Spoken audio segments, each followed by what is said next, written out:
ہم کریں گے ہر مظلوم کی حمایت۔ السلام علیکم ناظرین، میں ہوں حورین فاطمہ اور آپ دیکھ رہے ہیں حمایتی نیوز HD چینل۔ نظر ڈالتے ہیں آج کی اہم خبر پر۔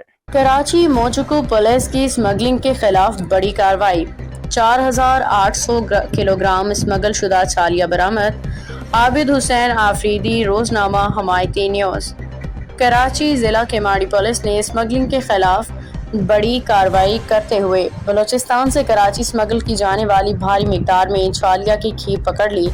ترجمان کیماڑی پولیس کے مطابق تھانہ موجوکو پولیس نے ہب ریور روڈ پر کارروائی کے دوران ایک ڈمپر کو روک کے تلاشی لی، جس کے دوران بجری کریش کے نیچے مہارت سے چھپائے گئے اسمگل شدہ چھالیاں کے بورے برآمد۔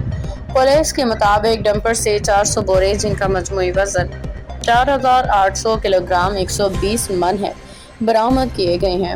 ابتدائی اطلاعات کے مطابق برآمد ہونے والے اسمگل شدہ چھالیاں کی مالیت لاکھ روپے میں بتائی جا رہی ہے۔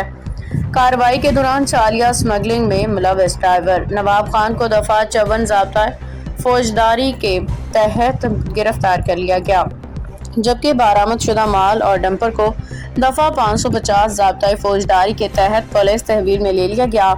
ترجمان کیماڑی پولیس کے مطابق قانونی کارروائی مکمل کرنے کے بعد گرفتار ملزم برآمد شدہ اسمگل شدہ چھالیاں اور ڈمپر کو مزید کارروائی کے لیے کسٹمز حکام کے حوالے کر دیا جائے گا۔ کیماڑی پولیس نے اس عزم کا اعادہ کیا ہے کہ اسمگلنگ اور دیگر غیر قانونی سرگرمیوں کے خلاف بلا امتیاز کارروائیاں جاری رکھی جائیں گی تاکہ قانون کی عملداری کو یقینی بنایا جا سکے۔